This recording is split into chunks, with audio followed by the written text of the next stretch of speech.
सुप्रभात बच्चों, रिमझिम इस हिंदी पाठ्य पुस्तक के अंतर्गत आज हम पाठ 9 जिसका शीर्षक है बंदर और गिलहरी, इस विषय से संबंधित अध्ययन करेंगे।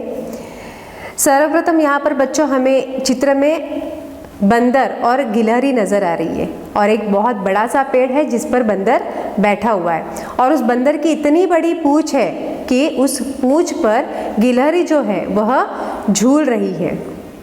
तो आइए देखते हैं कि ये दोनों जो प्राणी हैं वो किस तरीके से खेलते हैं और किस तरीके से आनंद व्यतीत करते हैं। एक बंदर पेड़ पर बैठा था। बंदर की पूँछ बहुत लंबी थी, इतनी लंबी थी कि जमीन तक लटक रही थी। एक गिलहरी जमीन पर उछल कूद कर रही थी। अब जैसे कि मैंने इसके पहले भी आपको बताया कि एक बंदर था जो पेड़ पर बैठा था। उसकी पूँछ इतनी लंबी थी बच्चों कि वह जमीन पर लटक रही थी। अब उस पूँछ पर एक गिलहरी थी जो उस पूँछ को पकड़कर उछल कूद कर रही थी, मतलब कि उसे उस पूँछ को पकड़कर खेलने में बड़ा मज़ा आता था। अचानक उसे पूँछ दिखाई दी। उसने सोचा, यह झूला कहाँ से आ गया? थोड़ी देर पहले तो नहीं था। वह पूँछ पर चढ़कर झूलने लगी। बंदर को गुदगुदी हुई। उसने नीचे देखा। वह हंसकर बोला, बहन गिलहरी, यह क्या कर रही हो? मुझे गुदगुदी हो रही है। गिलहरी चौंकी। बंदर भैया, यह तुम हो? मैं तो तुम्हारी पूँछ को झूला समझकर झूल रही थी। बड़ा मज़ा आ रहा था। और गिलहरी हंसती हुई पेड़ की डाली पर चढ़ गई। अब अचानक से जैसे ही गिलहरी उछल कूद कर रही थी, आपको तो पता है गिलहरी कभी भी एक जगह पर नहीं बैठती, तो वह बड़ी उछल कूद कर रही थी। अचानक से उसे एक पूँछ दिखाई दी। तो वह सोचने लगी कि अरे, यह झूला कहाँ से आ गया? अब थोड़ी देर पहले तो नहीं था। तो वह पूँछ को पकड़कर झूलने लगी। अब वह पूँछ को जैसे ही पकड़कर झूलने लगी, बंदर को गुदगुदी हुई। बंदर ने नीचे देखा और जैसे ही नीचे दिखा तो उसे गिलहरी दिखी जो उसके पूँछ को पकड़कर झूल रही थी।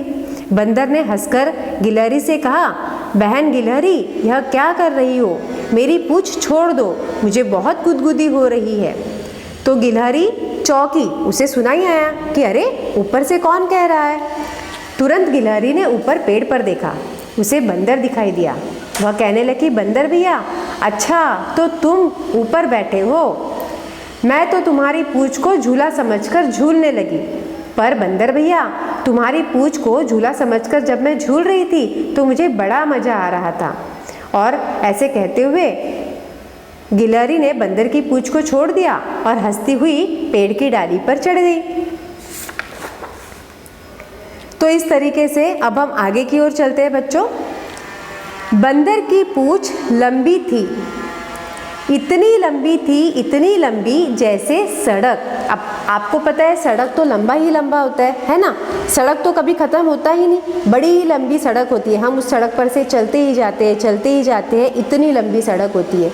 तो यहाँ पर बंदर की जो पूँछ थी वह भी इतनी लंबी थी मानो सड़क। अब आगे क्या बताया है? चूहे की मूँछ इतनी घनी थी, इतनी घनी थी, इतनी घनी थी जैसे जंगल। अब जंगल तो बहुत घना होता है, जंगल में पेड़ ही पेड़ रहते हैं, पेड़ ही पेड़ रहते हैं। तो इतनी घनी चूहे की मूँछ थी। भालू इतना मोटा था, इतना मोटा था, इतना मोटा था जैसे हाथी। हाथी तो पता है आपको, आप सभी ने देखा है हाथी को, कितना मोटा प्राणी है ना? सबसे मोटा प्राणी तो हाथी ही है। तो भालू भी हाथी जैसा ही मोटा है। ऊंट इतना ऊंचा था, इतना ऊंचा था, इतना ऊंचा था जैसे पहाड़। आपने देखे होंगे पहाड़ बहुत ऊंचे ऊंचे होते हैं ना? तो ऊंट जो था वह भी पहाड़ जैसा ही ऊंचा था। चूहिया इतनी छोटी थी, इतनी छोटी थी, इतनी छोटी थी जैसे चींटी। चींटी तो पता है सबसे छोटी जो होती है वो चींटी ही होती है। तो चूहिया भी चींटी के जैसी ही छोटी थी। कुत्ते की पूंछ इतनी टेढ़ी थी, इतनी टेढ़ी थी, इतनी टेढ़ी थी जैसे जलेबी। आपको पता है जलेबी कैसे टेढ़ी होती है ना? जब जलेबी वाला जलेबी बनाता है तो कैसे बनाता है? इसे गोल गोल गोल गोल बनाता है ना, तो जलेबी तो सीधी होती ही नहीं है, टेढ़ी होती है। तो कुत्ते की पूंछ भी ऐसी ही टेढ़ी थी। कोयल की आवाज़ इतनी मीठी थी, इतनी मीठी थी, इतनी मीठी थी जैसे शहद। सबसे मीठा जो है वो क्या है? शहद। तो कोयल की आवाज़ भी शहद जैसी मीठी होती है। तो चलो बच्चों, हम आगे देखते हैं। यहाँ पर बताया गया है गुदगुदी। गुदगुदी पता है आपको? आपको की है किसी ने गुदगुदी? है ना? हम भी किसी को गुदगुदी करते हैं, हमें भी कोई गुदगुदी करता है तो हमें गुदगुदी क्या होती है? फील होती है।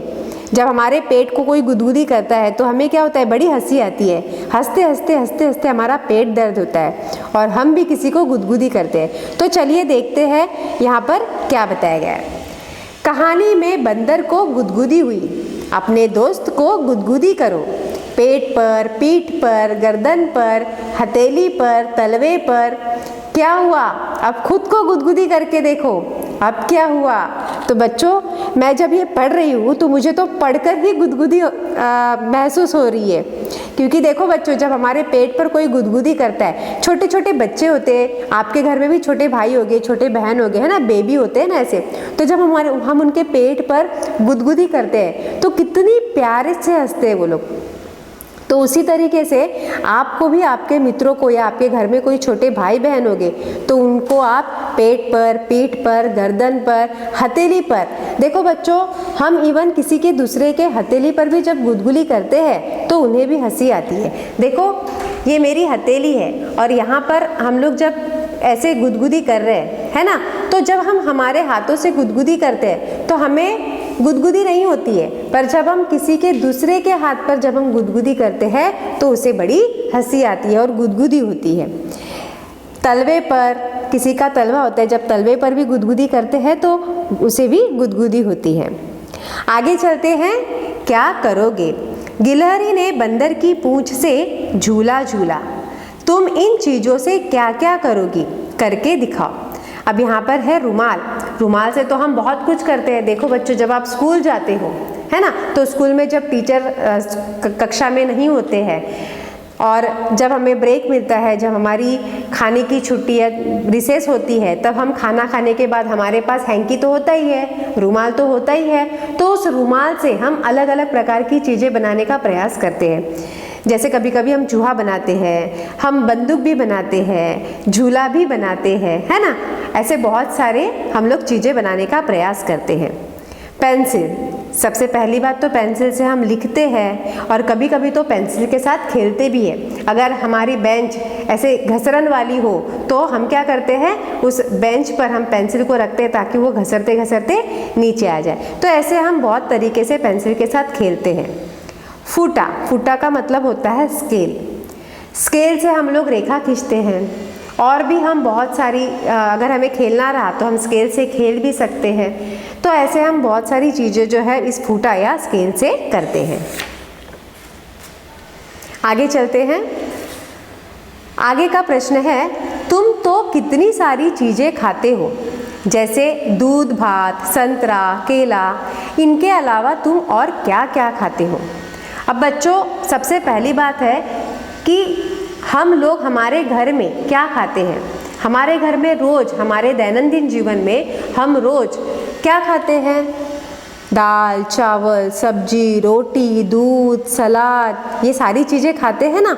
इसके अलावा हम फल तो खाते ही हैं। कभी कभी हमारी मम्मी घर में इडली बनाती है ना, सांभर वड़ा बनाती है, पोहे बनाती है, तो ये सारी चीज़ें भी हम खाते हैं।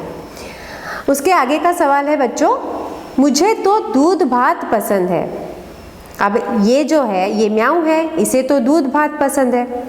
अब आगे देखते हैं, गिलहरी को क्या क्या पसंद है। गिलहरी जो है वह क्या क्या खा लेती होगी। अब गिलहरी तो सब खाती है। गिलहरी गाजर खाती है, उसके बाद वह काजू खाती है, किशमिश खाती है, आम खाती है, सारी चीज़ें गिलहरी खाती हैं। उसके बाद है बंदर। बंदर क्या क्या खाता है? बंदर चना खाता है, मूंगफली खाता है, संतरा खाता है, बिस्किट खाता है, केला खाता है, ब्रेड खाता है, उसके सामने आप जो भी चीज़ें रखोगे वो झट से उठाकर खा लेता है। आगे के प्रश्न की ओर बढ़ते हैं बच्चों। कौन कौन जानवरों में कौन कौन उछल कूद करता होगा?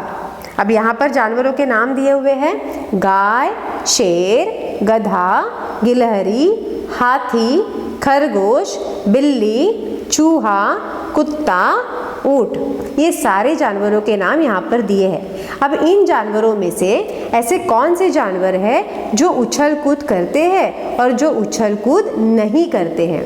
सबसे पहले है गाय। गाय हर दिन उछल कूद करती है क्या बच्चों? नहीं, गाय उछल कूद नहीं करती है। शेर, शेर दिन भर उछल कूद करते रहता है? नहीं, शेर चलता है और दौड़ता है। गधा, गधा भी उछल कूद नहीं करता है। गिलहरी, गिलहरी उछल कूद करती है। वह दिन भर एक डाल से दूसरी डाल पर, एक पेड़ से दूसरे पेड़ पर उछल कूद करती रहती है। हाथी उछल कूद नहीं करता है। खरगोश उछल कूद करता है, वह दिन भर दौड़ते रहता है और उछल कूद करते रहता है।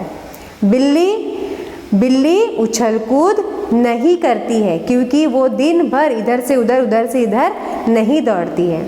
चूहा दिन भर उछल कूद करते रहता है। कुत्ता उछल कूद नहीं करता है।